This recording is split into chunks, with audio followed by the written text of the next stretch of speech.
so I cannot see anyone online. I cannot see the audience online. Yes, I do not have the... We have this... if there are questions, for example. One of us. Yes, you can see. Yeah, but these are us. What about the people online? No, I don't need... One of us, you will pass the question. Okay. It's only chat. It's only chat.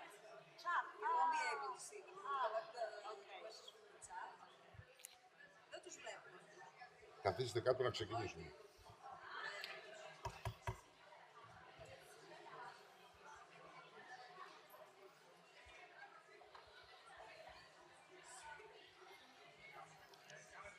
Άσε, τώρα δεν μπορούμε.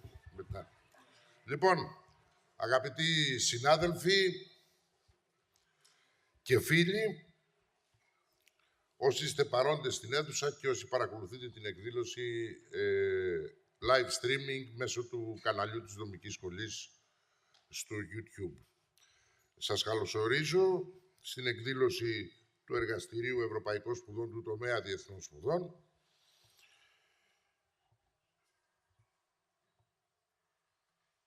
Με χαρά καλωσορίζω την κυρία Νταγμάρα Ρωμανόφσκα. Είναι καθηγήτρια στο Πολωνικό Πανεπιστήμιο του Βρότσλαβ. Είμαστε πολύ χαρούμενοι που την έχουμε κοντά μας να μας εισηγηθεί. Το θέμα της εισήγησής της είναι η ανεξαρτησία του δικαστηρίου, είναι η ανεξαρτησία της δικαιοσύνης. Όπως ίσως τα γνωρίζετε, ένα από τα ζητήματα, θέματα, κρίσεις, όπως θέλετε πέστε το, που αντιμετωπίζει η Ένωση, είναι η επισοδρόμηση του κράτους δικαίου που παρουσιάζεται σε κράτη-μέλη της Ένωσης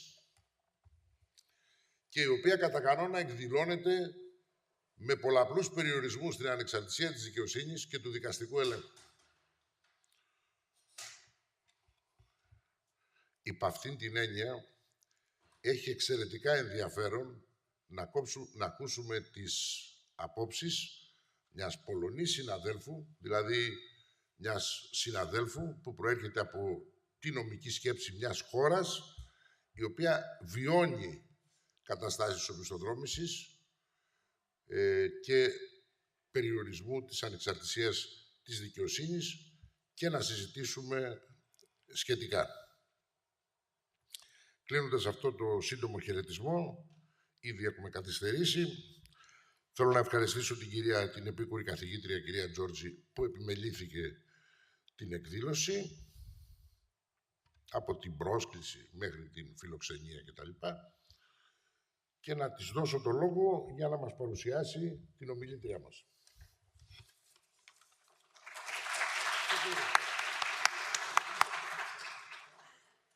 Σας ευχαριστώ, κύριε Κοσμήτορ. Κύριε Κοσμήτορ, αγαπητοί συνάδελφοι, αγαπητοί φοιτητές, φίλες και φίλοι, εκ μέρους του Εργαστηρίου Ευρωπαϊκών Σπουδών, σας ευχαριστώ για την παρουσία σας στη σημερινή εκδήλωση, στην οποία σας καλωσορίζω. Το εργαστήριό μας αποτελείται από μια ομάδα φοιτητών διαφόρων εξαμήνων, οι οποίοι ενδιαφέρονται για το δίκαιο της Ευρωπαϊκής Ένωσης. Στόχος του εργαστηρίου είναι η έρευνα και η εμβάθυνση σε επίκαιρα ζητήματα του ευρωπαϊκού δικαίου. Σήμερα, στην πρώτη εκδήλωση του εργαστηρίου, έχω τη χαρά και την τιμή να υποδέχομαι μια εξαιρετική καθηγήτρια από την Πολωνία, την καθηγήτρια κυρία Νταγμάρα Ρωμανόφσκα. Πρόσωπο με διεθνή επιστημονική ακτινοβολία και πλούσιο διδακτικό και ερευνητικό έργο, η καθηγήτρια κυρία Ρωμανόφσκα χαίρει μεγάλης εκτίμησης και σεβασμού από τον ακαδημαϊκό κόσμο σε όλη την Ευρώπη. Είναι καθηγήτρια της Σχολής Νομικής, Διοίκησης και Οικονομίας του Πανεπιστημίου του Βρότσλαβ, επικεφαλής της έδρας Ζαν Μονέ για την νομική έρευνα και τις νομικές μελέτες για την Ευρωπαϊκή Ένωση και του Κέντρου Αριστείας Ζαν Μονέ στο Πανεπιστήμιο του Βρότσλαβ, μέλος της έδρας Διεθνούς και Ευρωπαϊκού Δικαίου του ίδιου Πανεπιστημίου, ειδική στο δίκαιο της Ευρωπαϊκής Ένωσης και στο διεθνές δίκαιο και μέλος της Επιτροπής Κρίσης σε πολλές διδακτορικές διατριβές. Επιπλέον, το συγγραφικό της έργο είναι εντυπωσιακό. Είναι συγγραφέας μονογραφιών, σχολείων και ερευνητικών μελετών που δημοσιεύονται στην Πολωνία και στο εξωτερικό. Η καθηγήτρια κυρία Κορνόμπης-Ρωμανόφσκα είναι επίσης μέλος του Διοικητικού Συμβουλίου της Πολωνικής Ένωσης Ευρωπαϊκού Δικαίου.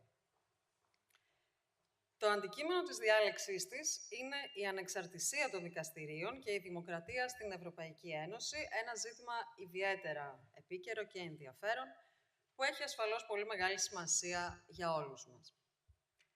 Προσωπικά χαίρομαι πολύ που τη φιλοξενούμε στην Κομοτηνή και ελπίζω η επίσκεψή της αυτή να αποτελέσει την απαρχή μιας συνεργασίας με την ερευνητική της ομάδα και τη δική μας νομική σχολή.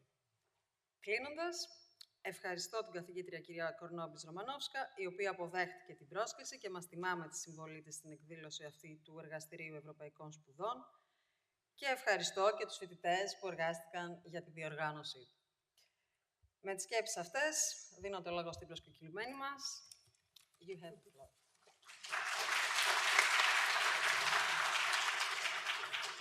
Ευχαριστώ πολύ.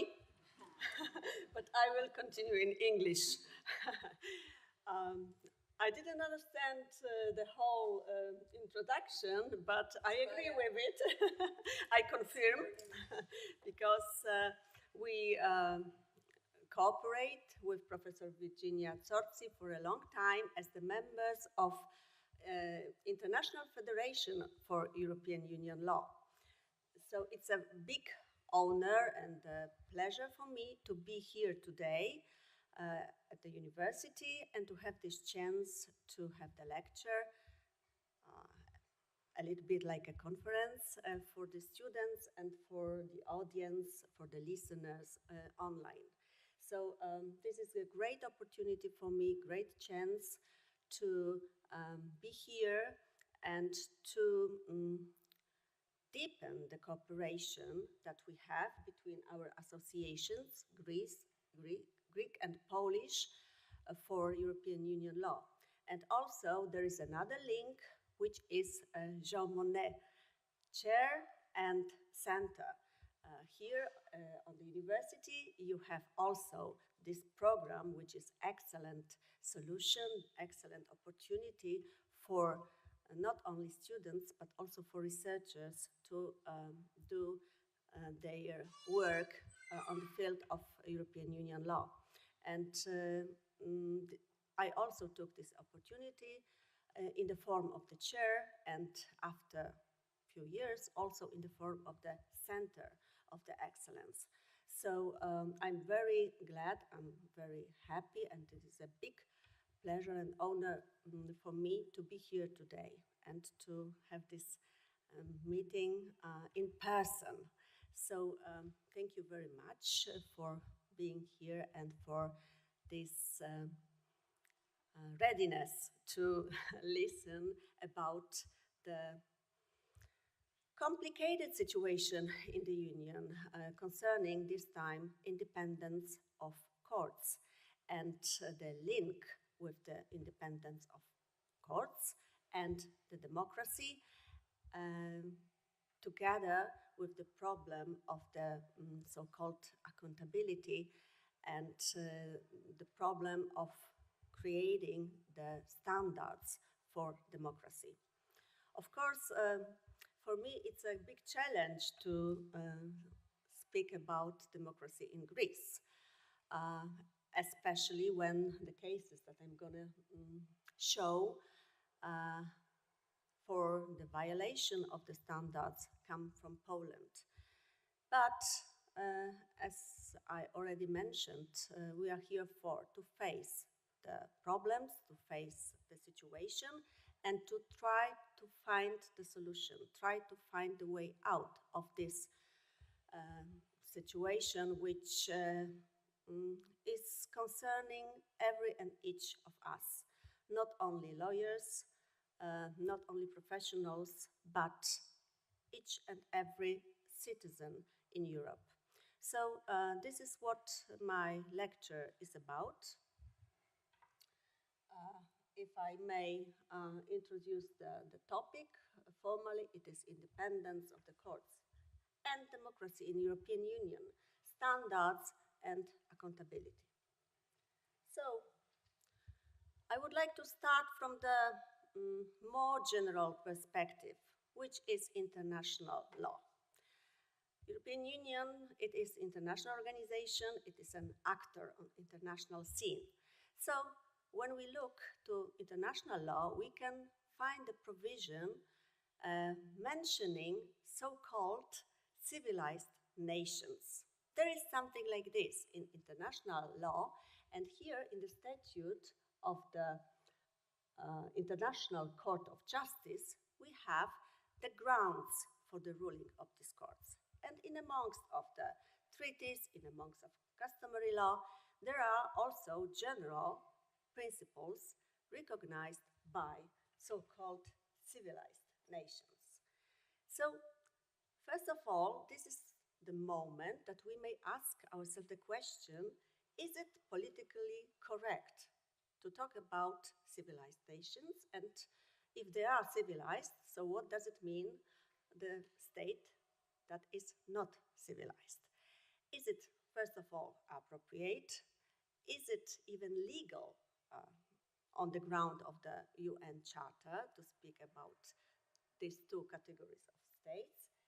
And at least, isn't it inappropriate? So, together, today we can rather find the notion, the term of the Societas Civilis, which is a civil society, the society where the citizens are active participants in public sphere. And we can see this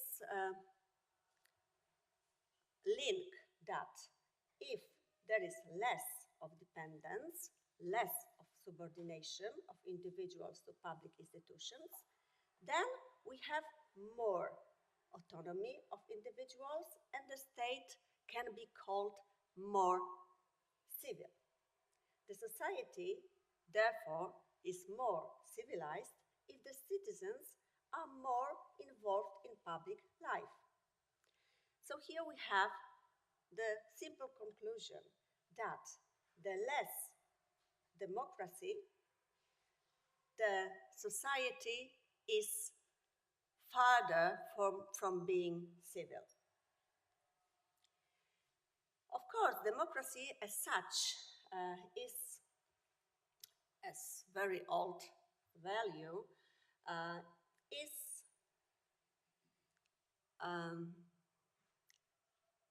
linked with other values that joined to the democracy throughout the years. And in amongst of these values, the most important are the rule of law, the protection of human rights, and non-discrimination.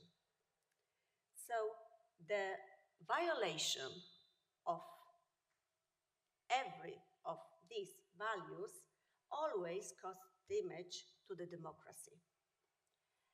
These values are foundations that make up the constitutional standard of democratic governance in the civil societies.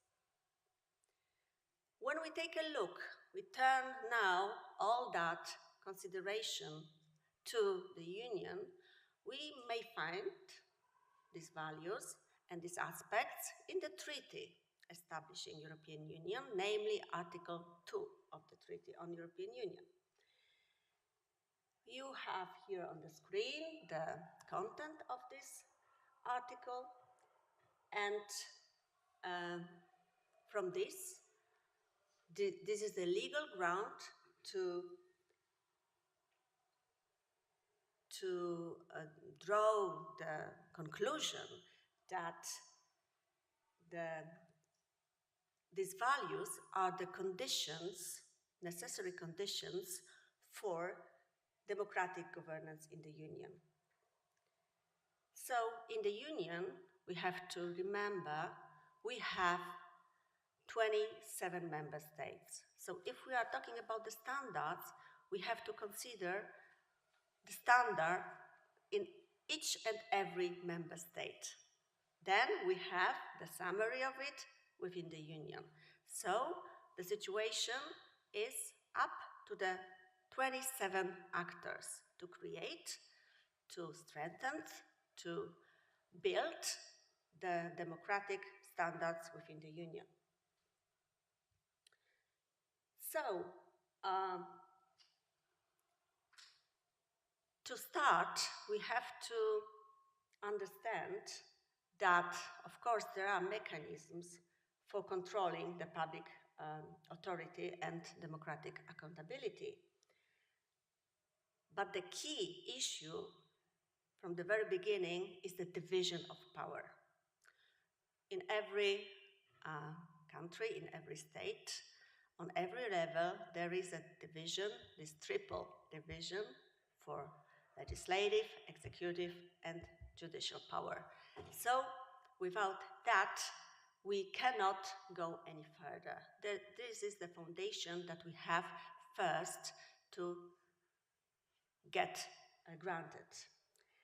And for controlling this, of course, we need mainly courts.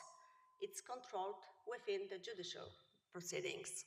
That's why, to build the first thesis of this lecture is that the crucial element of the democratic accountability and of the democratic governance is the functioning of independent judges and independent courts. Without that, there is no step forward. What we get from the Article 2 is the respect for these values expressed in the Article 2 is the condition, is the necessary requirement in the moment of accession. So the candidate member state must first of all fulfill these conditions from the Article 2. But none of the member states can ever forget that these values, they are binding throughout their membership within the Union. It is not only about to be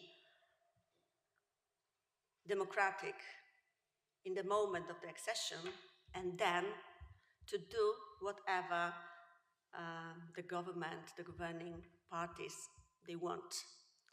These values must be kept. They are binding throughout the whole membership. So, if for any reasons the respect for these values ends, the membership in the Union must end too. This is about the legal background, but of course we have political circumstances and reality. So, where we are now, taking that reality into consideration. So, I think that young people, students, they can very easily see that there is what we call erosion of democratic values. They are cheaper and cheaper. So, old, well-established values and principles, they are violated, or at least non-sufficiently respected. So there is a need to build the system, to build the mechanism of controls and safeguards. The need of measuring and monitoring the standards. So it means, are they maintained, or they are downgrading, or maybe we are facing the higher standards. And what is very interesting, as democracy, this is the rule of people. So also, this other side of the controlling, of monitoring of that process also belongs to the citizens. And the citizens, the people, are here the holders of the power. So they have the right, what I wrote here, to say, I'll see that bet. So to check if these two sides, credit and debit, they are in balance. And to do this, the instrument to do this is or legal responsibility or accountability. Legal responsibility. This is something that for every lawyer is very, I think, common and close, because the actually law is about this. How to get the responsibility for respect or disrespect, rather, of legal provisions. So, there are various forms of legal responsibility, but they all are formalized and defined by law. And all the consequences drawn from it, they are formalized.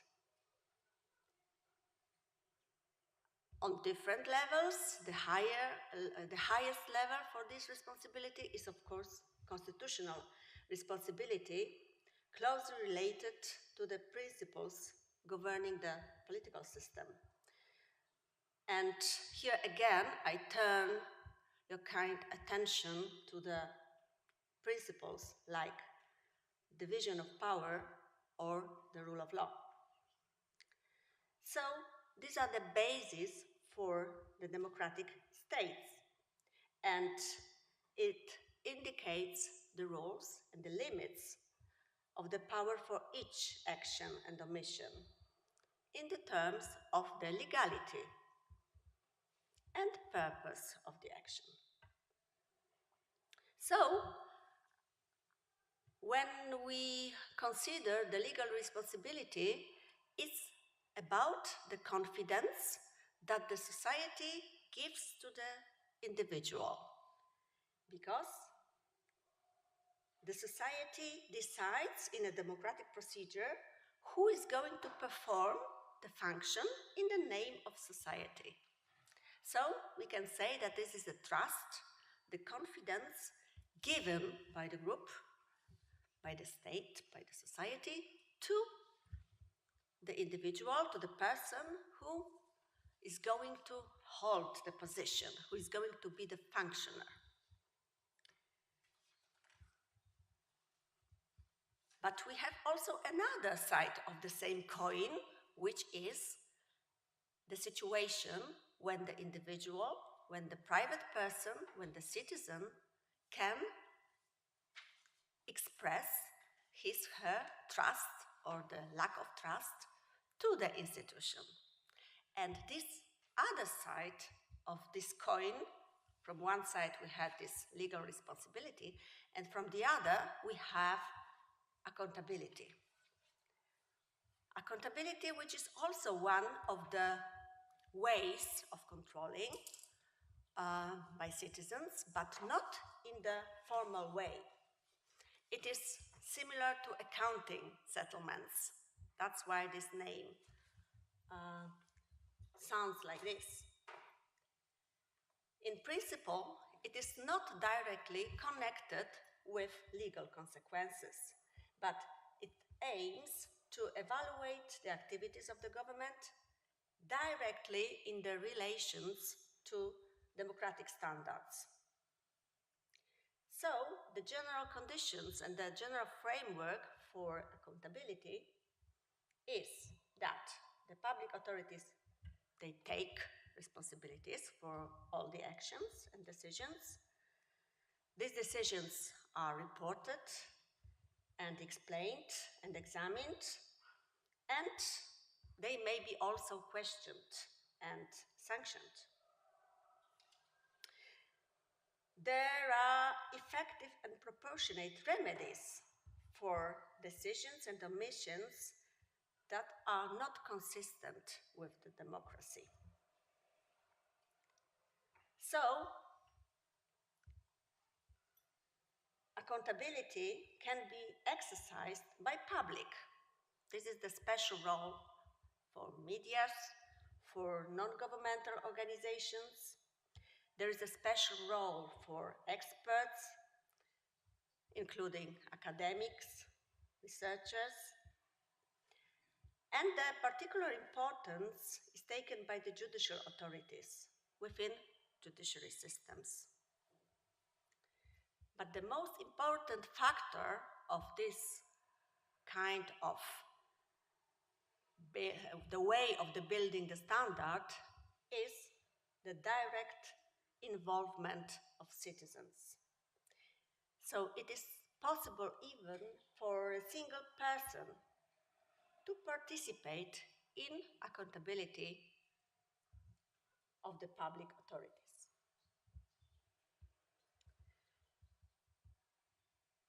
We have, in the legal language, and especially in the rulings of the Court of Justice of the European Union, the new phrase, new statement, which started to appear during last years because of the situation of the violation of the democracy and the standards of the rule of law and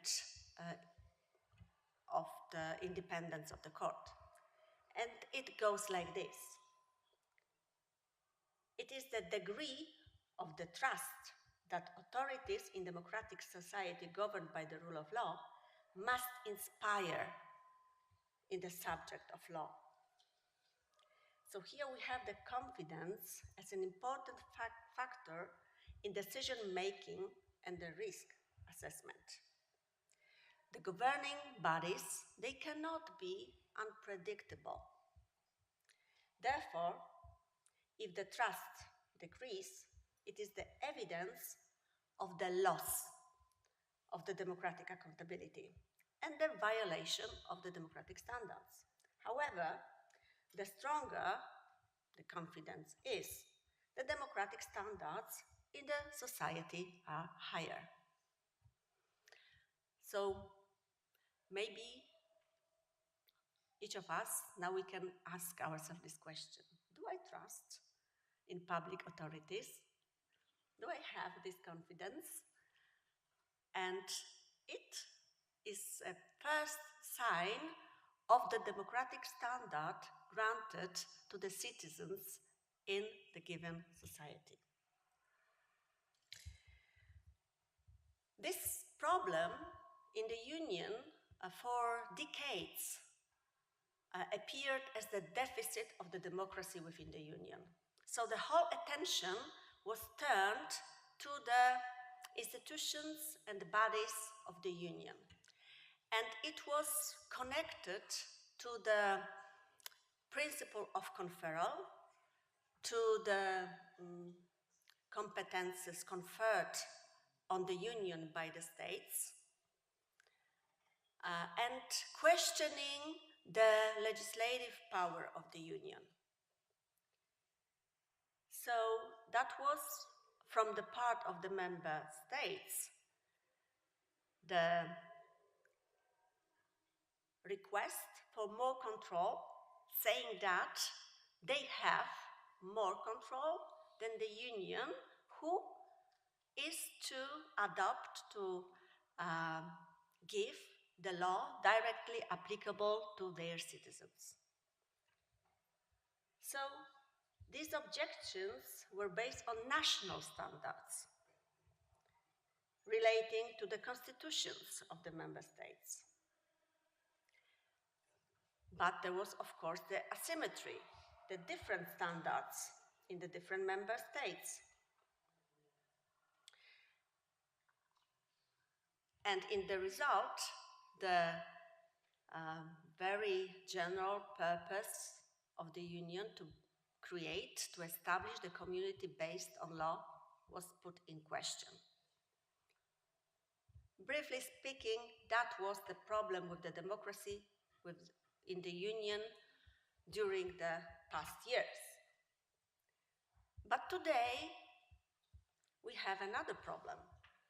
So the core problem is the populism, nationalism, growing power of non-democratic states, also in the Union. The deficits and limitations in accountability of public authorities to voters in the member states. And in the result, we have the lack of the trust that ruling authorities in democratic society governed by the rule of law must inspire the subject of law. I repeat it, yes, because it is the sentence taken directly from the ruling of the Court of Justice. So, in this case, we have the lack of trust in judicial bodies and authorities, because these judicial bodies and authorities are under systematic attacks on independence. Mainly, it is, I have to admit, in Poland. There is a systematic robbing of the judiciary of its independence. So, if the society, if the citizens can see that there is the lack of the independence on the side of the courts, they lose the trust. So what is the remedy of the Union to this? How to respond?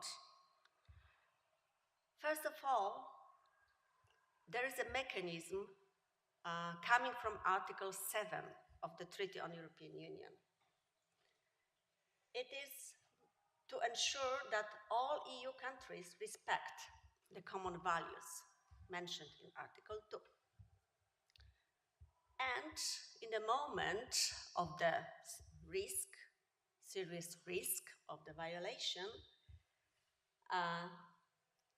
the special procedure may be started, which is called the nuclear option. This mechanism, so far, was started against Poland and against Hungary, but it was started, and even if started, the expectations for closure are very poor. Why? Because the final decision is taken by unanimity within the Council, European Council. So, if there is the unanimity and we have two countries who act against, so this unanimity can never be reached. So even if this is a very serious and strong mechanism, then its effectivity must be put in question. It is the political dimension that is about the political dialogue, first within the Council of European Union and then within the European Council, based on good faith legal culture of the parties. And let me explain my doubts about this condition to be fulfilled within the parties taking part in this dispute. So if not Article 7, then what? Then there is another remedy, I call it remedy number 2, which is the effective judicial protection. This principle was used so far for very different reasons. Now, the lack of the effectivity of the Article 7 opened that door and created the new remedy for the protection of the standards of the democracy. So, first of all, we have here, in this principle, the obligations of states. So, according to the Article 19 of the Treaty on European Union, First of all, judicial protection is granted by courts, full stop. Or the courts on Luxembourg, it is the Court of Justice of European Union, or the courts in member states, every and each national court. What's more, according to this article, the member states must provide remedies sufficient to ensure effective legal protection. So there must be courts in member states. And this obligation is coming from European Union law, and it is the binding treaty obligation which is granted also by the principle of effective judicial protection. We had the obligations of the state. On the other side, we have rights of citizens. If somebody has got the obligation, there is always somebody who has got the right. So here we have the so-called fundamental rights. These are rights of individuals that citizens in the Union, they have full access to an effective legal remedy and to impartial judiciary. This right is granted for the citizens in 3 ways. First, this is the Charter of Fundamental Rights, Article 47. The Charter, which is a document with the legal force equal to the treaties. Then we have the general principle of law, which is resulting from constitutional traditions common to the member states. Article 6 of the Treaty on European Union. And last but not least, it is the Article 6 and 13 of the European Convention on Human Rights. European Convention on Human Rights also in this aspect, these rights are binding for the Union according to Article 6 of the Treaty on European Union. But when we take a look to these rights, then we may see some weakness, some imperfections in protection of citizens, because the European Union law and especially Article 47 of the Charter applies only where member states implement EU law. So when the case falls within the scope of European Union law. And it presupposes at least an alleged violation of rights and freedoms guaranteed by EU law. So it is not automatic. The function of this provision is not like in federal law. So that was the Charter. Then let's take a look to the general principles. This general principle of effective legal protection is built in the jurisprudence of all European courts, with the Court of Justice of European Union and the European Court of Human Rights. So these 2 international courts, they built the interpretation of the concept of the effective judicial protection in the recent years, mainly in the context of the right to a fair trial. And what I mentioned here, unfortunately, in the context of so-called Polish cases. The Court of Justice confirmed its competence to assess whether national law undermines the independence of judges. And this issue cannot be treated as a purely internal matter for the member states. This is the argument raised by Polish government that the Union cannot interfere into this question because the structure of the Polish judiciary is a purely internal matter, and the European Union law has nothing to do with that. Of course, with the structure, the European Union law has nothing to do. But with the functioning and especially with the guarantees of independence, it has got a lot. So, effective judicial protection provided by European Union member states must be done by independent courts and independent judges for the proper functioning of the checks and balances system, which is the guarantee of respect for democratic values in Union. So, the crucial meaning of this principle is, of course, the protection of fundamental rights. But there is another aspect. This is also the standard of the constitutional democracy within the Union. These are individual cases, the right to fair trial, but it proves how the standard looks like, how generally these rights are protected. Therefore, these are not the governments, like in Article 7. Yes? Article 7 provides the function, the tasks for Council of European Union or for European Council. So these are governments, right?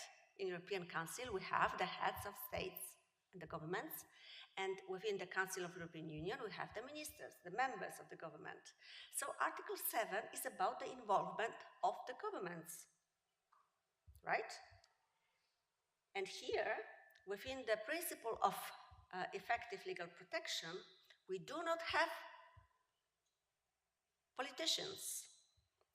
What we have, these are courts, with, of course, the courts of justice on the top, and national courts, who can stop the national governments from acting beyond the powers democratically entrusted to them.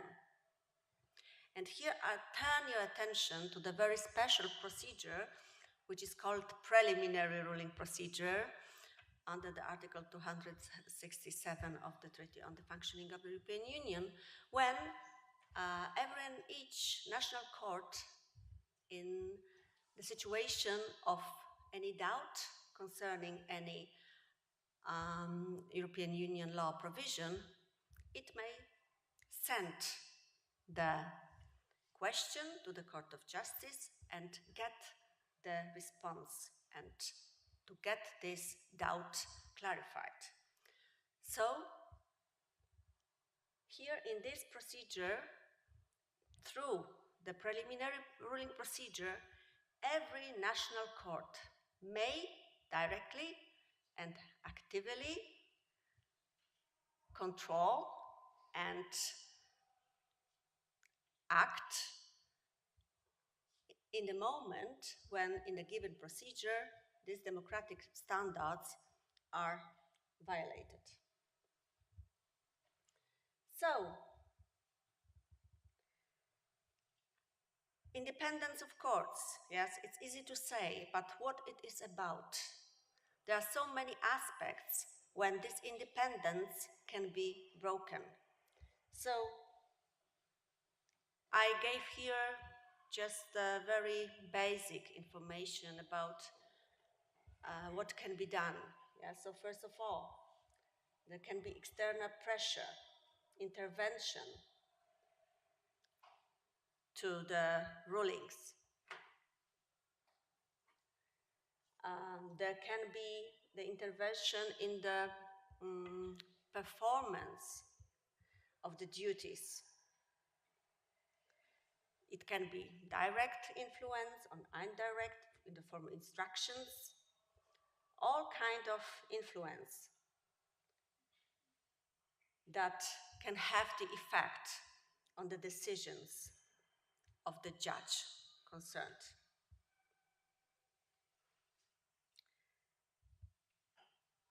So,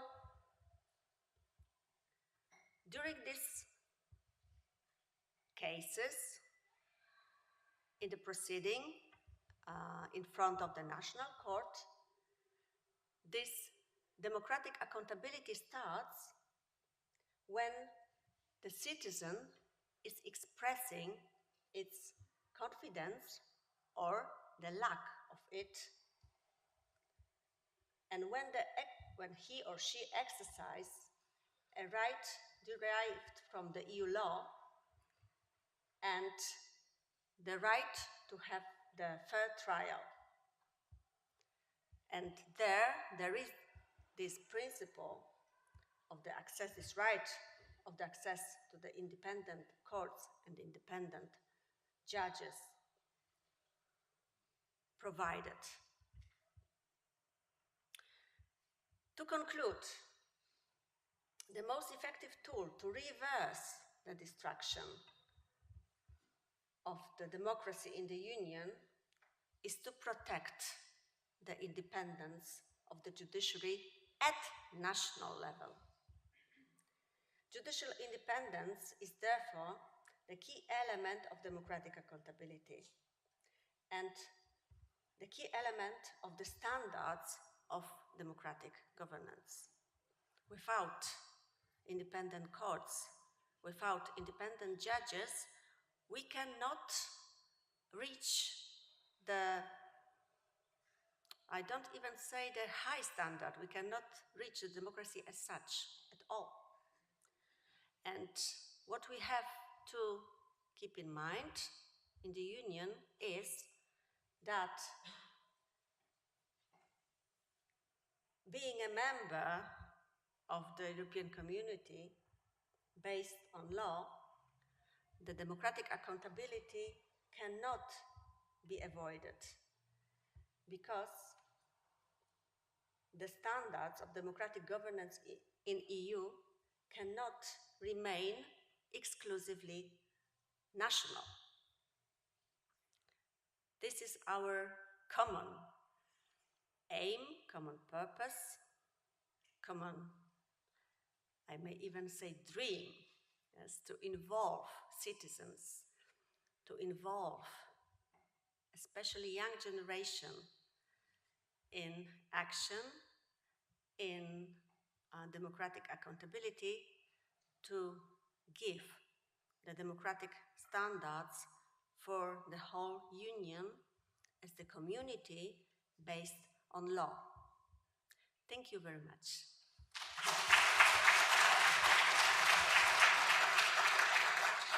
I will be more than happy to gather questions from the room and also from the participants online.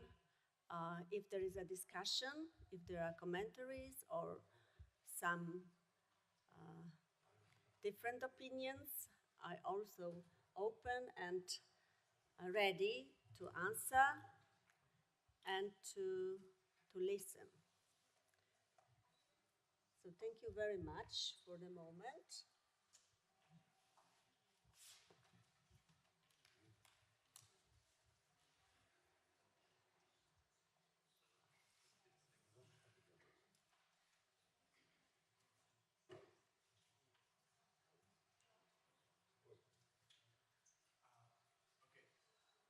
Yes.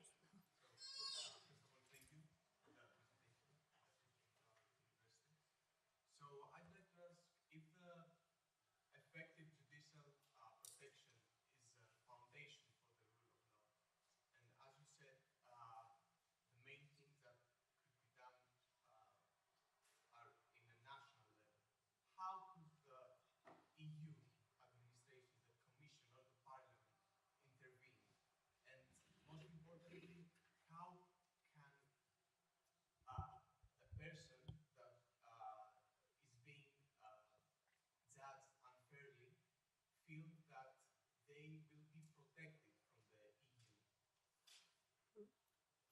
Okay, so these are like 3 questions, and maybe I will start from the end. Yeah, it is not about to be protected from the EU. Yes, it is to be given the protection by EU. Yeah. So first of all, the judicial protection. This is the value that is interpreted from the Article 19, which is about the judicial function of the Court of Justice. So the judicial protection was always there in the treaties. The rule of law, it is the value which is written in Article 2. And some researchers, they said that the values are not to be protected in the court because they are not giving any special right to the citizen. These are values, so foundations, right? And not any special right. So this is for the rule of law. And contrary to this, effective legal protection, it is the fundamental right, guaranteed directly in the provisions of the treaties. Treaties, charter, and general principles of law. So they can be directly protected in the proceeding in the court. So to put it maybe in some simpler way, if we go to the court and we claim that my right was violated, so I cannot say my rule of law was violated, right? But I can say I do not have the effective legal protection, or the legal protection given by the court is not effective. And of course, effectivity is something that can be measured, can be bigger, smaller, yes, so it is something that can be questioned. This is one thing. And in every proceeding, if it's the case which falls under European Union law, then it must be also protected in the proceeding in national courts. And then, if there are some doubts about it, then national court may address the question to the Court of Justice. So in this sense, this is the control of the Court of Justice, who in fact doesn't grant this protection, yes, because the protection is finally given by the ruling of national court. And it is also maybe important to say that the Court of Justice is not higher than national courts. Yes, it is a partner. They are doing the same, let's say, job, yes, the same task, is to give the justice to people. And sometimes special issues, they cannot be solved, answered by the national courts. So to this extent, national court must ask for help, for assistance of the Court of Justice in Luxembourg. But in any way, the Court of Justice, as a, let's say, institution of the Union, yes, I now go back to your last sentence, is not trying to deprive citizens from any kind of rights, but it's trying to create the same standards. So at least to give the same level of protection as it is given in any other country, right? So the Court of Justice is taking into consideration the standards not only in national constitutions, but also in the jurisdiction of the Court of Human Rights in Strasbourg. And in this way, this common standard, not only for the Union, but for the whole Europe, is built. So the final sense of it is to assure the proper protection and not to downgrade it. Is it clear, or do you want to ask something more? Yeah, so thank you very much. Okay, let me pose a question and then I'll give you the word.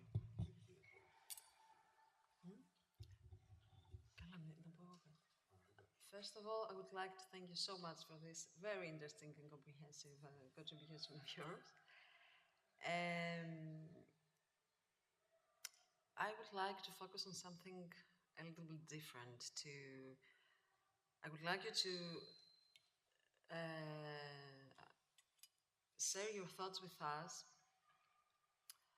about the position and the stance the European institutions held towards this problem, the problem of backsliding of rule of law and the judicial independence in Poland, because it's easy to say. In Poland, yes. Mm-hmm. It's easy to say, and it goes without questions that the problem of the judicial protection in Poland is derived by the stance and this judicial reform imposed by the Polish government. We call it deform. Deform of the Polish judicial system. But let's focus on the stance of the European institutions. What I mean is, if you remember back in the European Council of December 2020, when there was a strong disagreement on the commitment to the generous funding the member states were going to receive from the next generation EU, but of course while respecting the basic principles of the rule of law. What happened then was that the Commission had drawn up a draft then regulation on a general regime of conditionality for the protection of the Union's budget. And then something strange, in my opinion, happened. The decisions of the European Council, of the institution, imposed on the Commission the duty to exercise a specific competence, which was the adoption of guidelines, largely defining their content, making these guidelines binding at a precondition for the application of the regulation, which was, back then, it was under adoption, while introducing possible review of legality of the regulation into the whole procedure. And in fact, what happened was the suspension of the implementation of this regulation by the European Council without the dispensable involvement of the Court of Justice. So, to my view, these decisions of that European Council had, let's say, a heavy institutional cost. And the question is whether the price of achieving unanimity in the European Council is higher than the benefit. I mean, of course, the Polish government, it's to be blamed, but isn't it also that, don't you have the feeling that the European institutions were, I mean, why did they react this way? Aren't them to be blamed too? Thank you very much. So, of course, the answer... their responsibility too, what happened? The situation is very complex because all the problem with the rule of law started in Poland with the new elections, in 2016, new governing party. And the first of all, why the Commission and the institutions, they deal with that? Why is this the point of their interest? Because, very simple, the Union is the area of the free movement and also the free movement of the judicial decisions. So the Union cannot accept the decisions given by the politically controlled institutions because it spoils the system in the whole Union. So this is why, the first of all.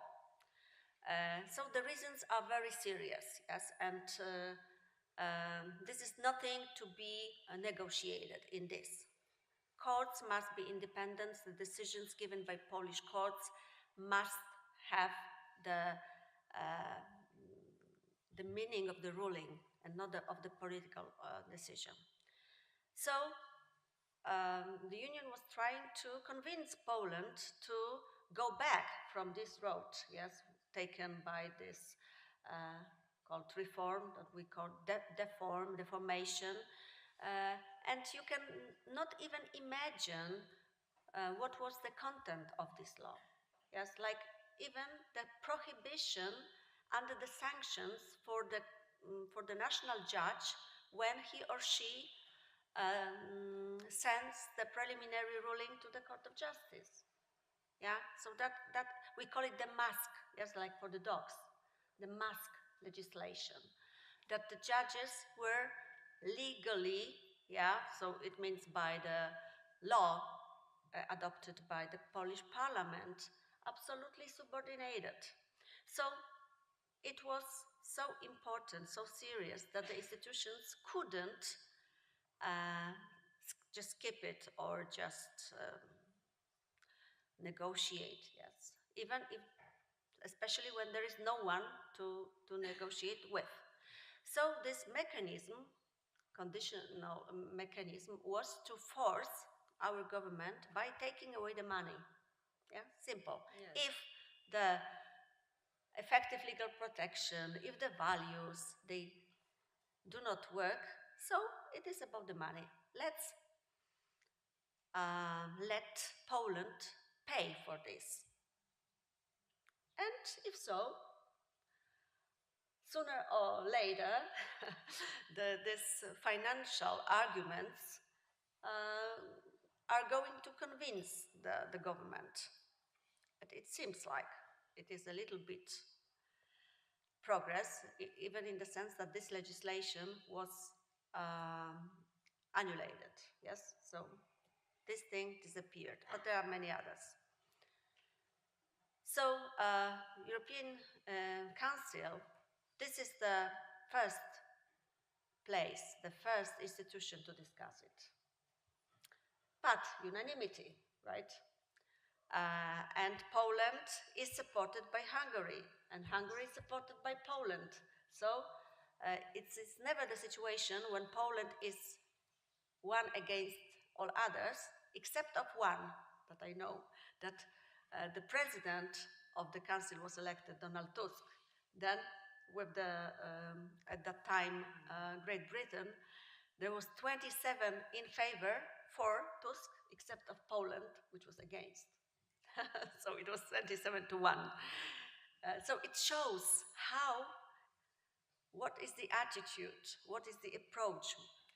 I cannot call it logics, because this is absolutely lack of logics. But it is what they do. They try to force things by calling sovereignty, independence, internal matters, and treating the union only as the source of money, as the money withdrawer, right? So that's why this system was created by a union, this new regulation, not to protect the rule of law, not to protect the independence, but to protect the budget. Simple. Yes, yes, but why to pay for such a behavior?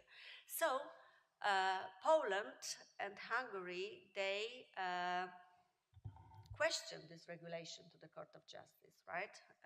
But their action was dismissed. That's why this regulation is in force.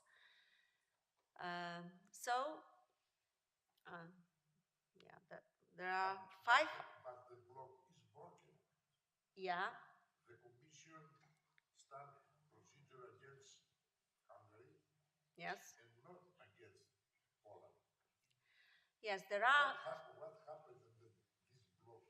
Yeah, there are 5 proceedings against Poland at the moment, started by the Commission. But what they did is they... Not of the Yeah. regulation. Not based on regulation. Yeah. Of the protection of budget. Yes, but we didn't get the money, yes, because Poland presented the new law, which actually was only about words. So the disciplinary chamber in the Supreme Court was changed to the some other name, which is exactly about the same thing. But yes, these are like prejudice about doing something, right? But the money was not paid. We didn't receive this money. So we can say that this match is going on.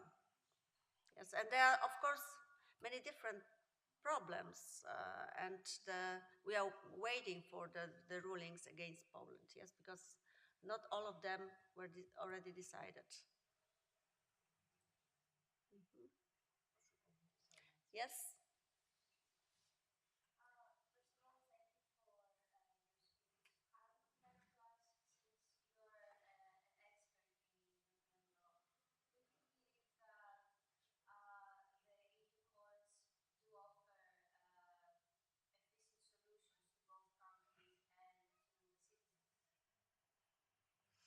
Is it efficient?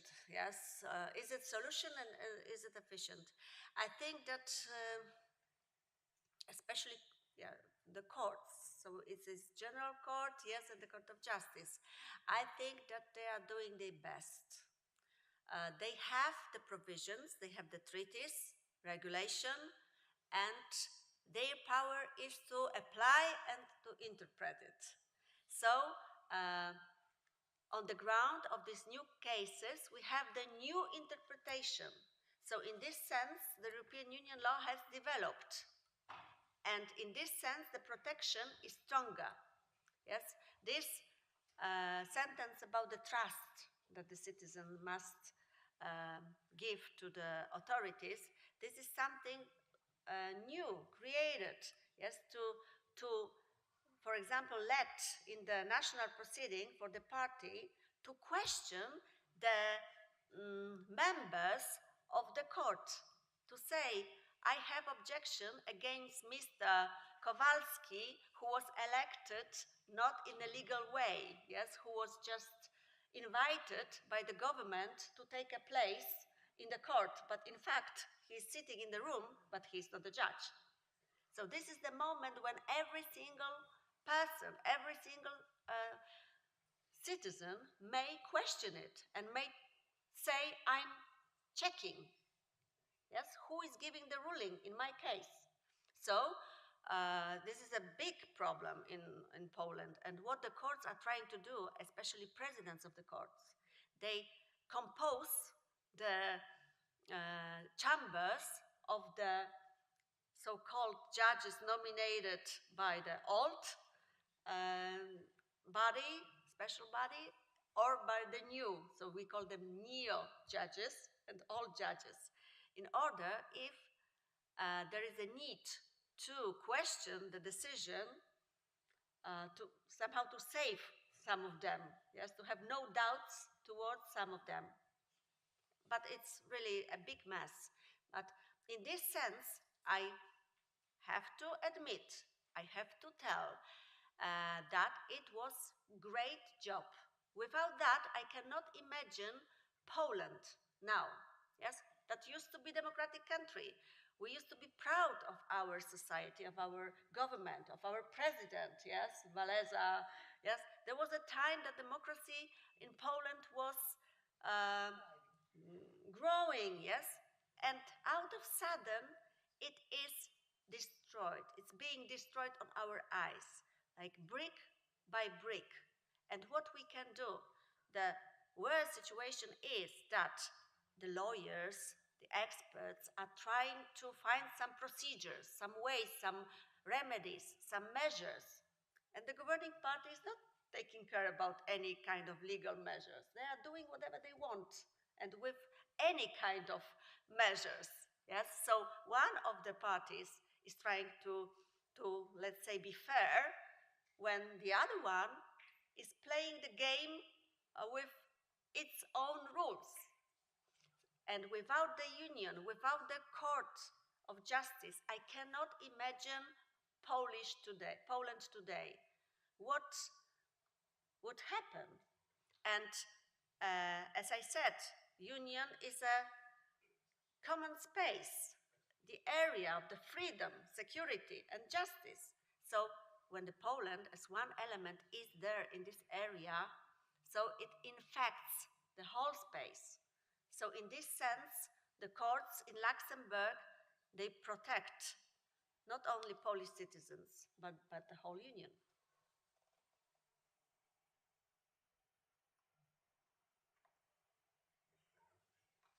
Yes? I would like to ask a more general question. What is the feeling of the public opinion in Poland about all this constitutional crisis? Thank you for this question, but you know, now everyone in Poland is an expert for Constitutional Tribunal. Yes? So it shows how the problem is important, how it is discussed all over, because normally people are not interested in law, in courts, and the Constitutional Tribunal is something that is somewhere out there, and nobody is really taking care of the Constitutional Tribunal. And in Poland, it is not, because there are such strange decisions taken by the people. I cannot call them judges, yes, the people sitting there, and by the parliament, yes, with the majority of the governing party, that public opinion is very much involved, and everyone has got the point of view. So it is the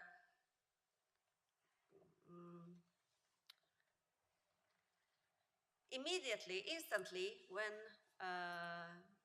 when I hear to the opinion about the Constitutional Tribunal, I know from the moment who is the person. Is he someone from the side of the governing party or not? Yes, because it is the key issue, right? That we have the wonderful Constitutional Tribunal to the opinion that Poland has got no Constitutional Tribunal. And this last opinion is mine, but not private, but expressed in Xeroflor ruling by the European Court of Human Rights in Strasbourg. Yes, it is expressed in the ruling that the composition of the Constitutional Tribunal in Poland is illegal. And now, in the beginning of the June, we are expecting the decision in this matter given by the Court of Justice in Luxembourg. So I think it's going to be twice confirmed that here we have no court. Why? Because it is not independent. The lack of independence is the reason why the institution cannot be called even tribunal or the court, because people there are not judges. They are servants. Yes, but the Polish people, have they realized what happened? That they didn't take the money? Or do they realize the risk? Not yet. Poland, not yet, yes. But because somehow the government is still giving, these are public money, yes? So I'm saying that they are eating their own tail, right? But they are giving money to keep the society, the population in, let's say, the... Yeah, the truth is hidden, yes? They do not think. As long as they get this public money, the benefits, they do not say nothing. But in the moment that there's going to be the financial crisis, for sure, it will change. I think that there is another problem. In case of Poland, it's very difficult to connect the violation of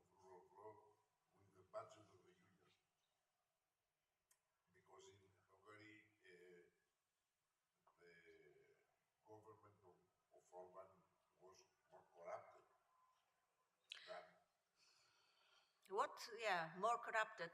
I think that, yes. As you said, it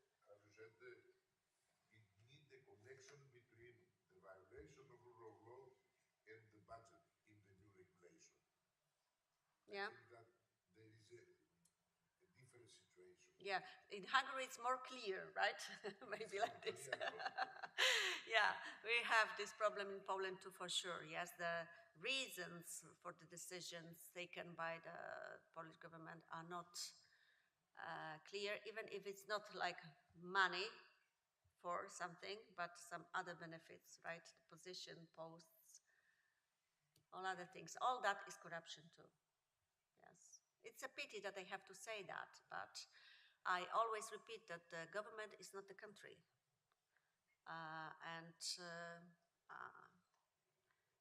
I'm just the expert seeing the things that are happening in the country, and somehow it can be changed.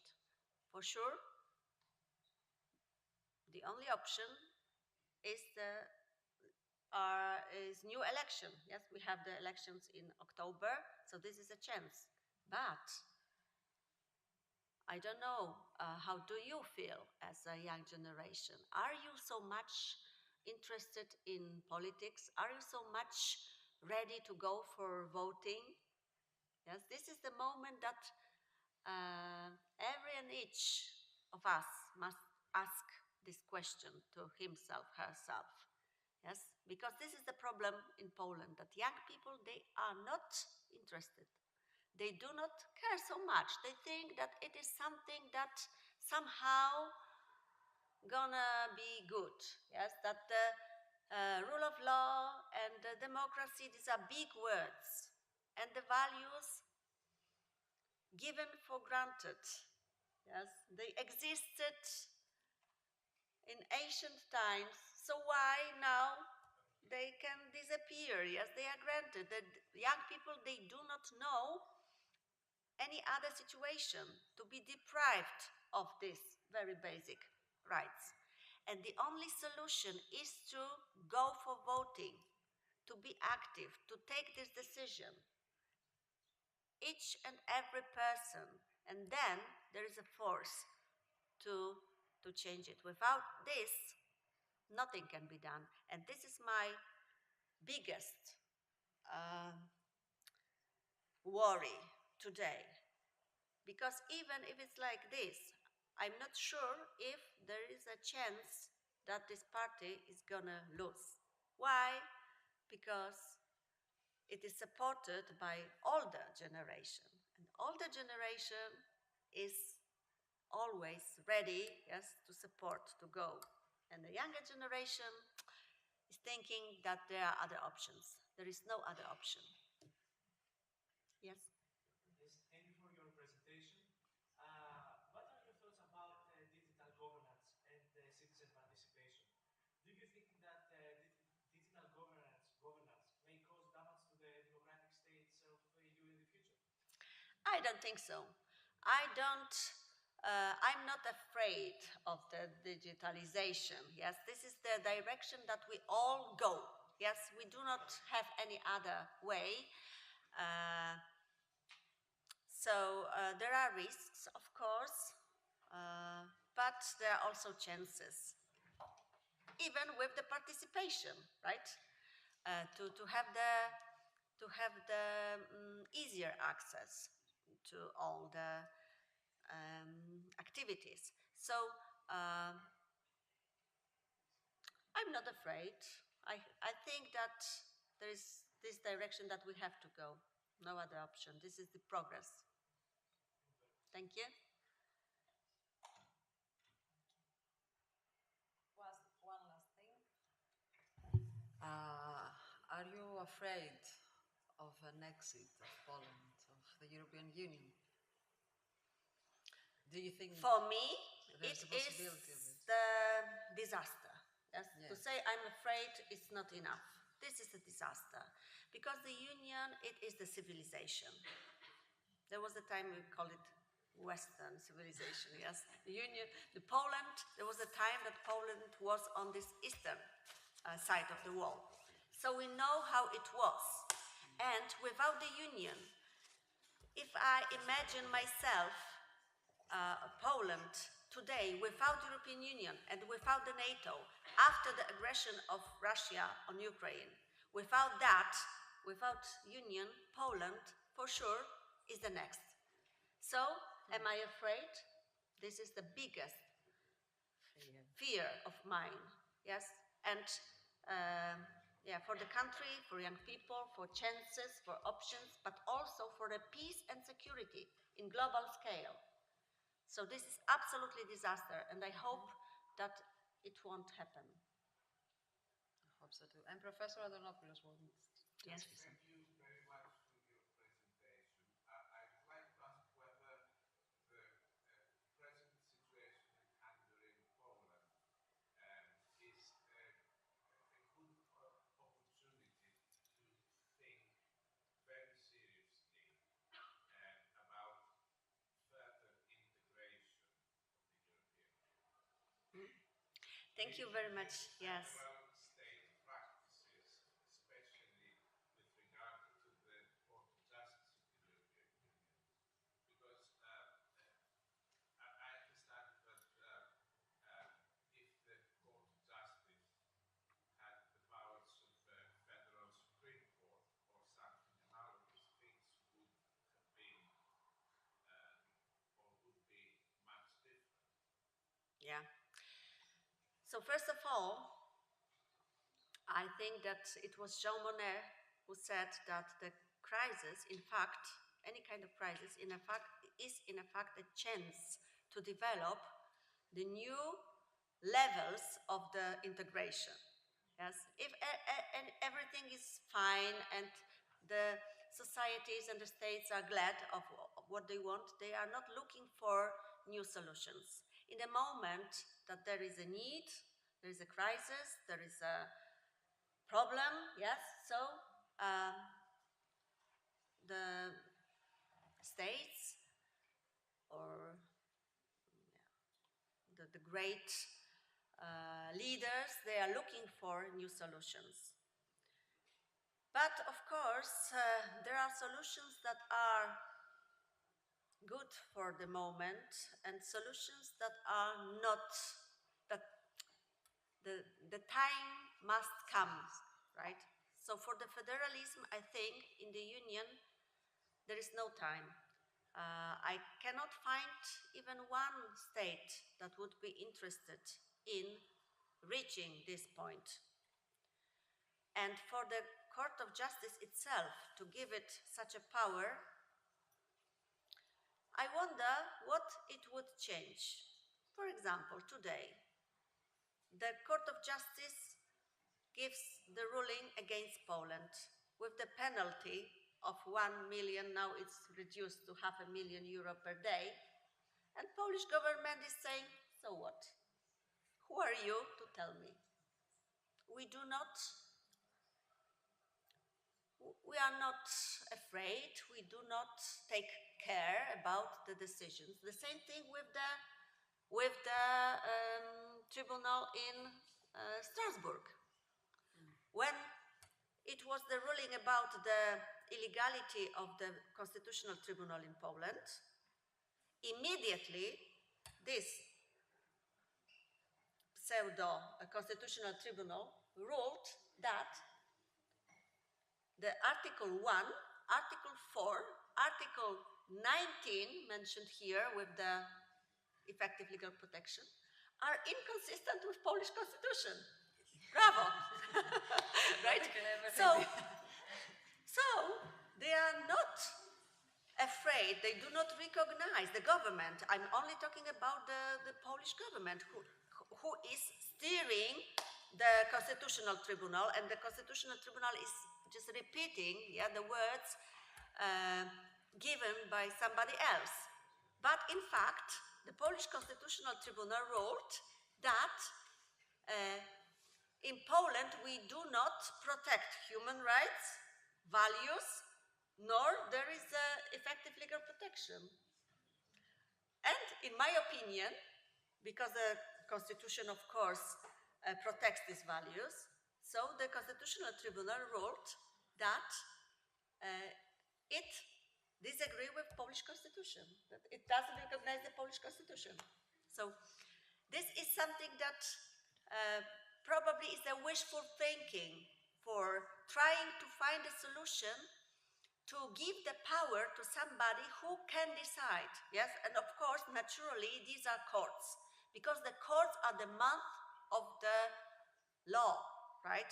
So what the court is saying, it is the law, ruled as law. So it is natural function, and we all believe in combination of the law and the justice in the courts. And this law and justice is just the name of this governing party in Poland. And this is the biggest paradox in it. Yes. So I think that it is not the question of how far the power of the tribunal is reaching. Yes, is it federal, or is it supranational, or is it intergovernmental? The secret is how the states, they listen to it, how they respect the law which is pronounced by the court, how the governing, so executive power, respect the judicial power. It is obvious. It must, this distinction must be kept. In the moment that there is no this distinction, the rule of law is always violated. So I think that there is no need to, in this special case, to give any more competences for the Court of Justice, because this competence is shared. Yes, what is not conferred to the Court of Justice belongs to the national courts on all levels, from the regional, for the very simple courts in a small town. Yes, so it's spread. It doesn't need, in my opinion, to be consolidated and upgraded to the level of the European Union, because the Union must be as close to the citizen as possible, also in judicial functions and power. Okay. So, Professor Karnopis-Romanowska, I would like to, dear Dagmar, I would like to thank you so much for your lecture. And I hold the line you told me when we were in my car on our way here. You told me that I have to say bitter things, but I have to say objective things, because it's a government, and a government is not a country. So thank you very much for everything. Thank you very much.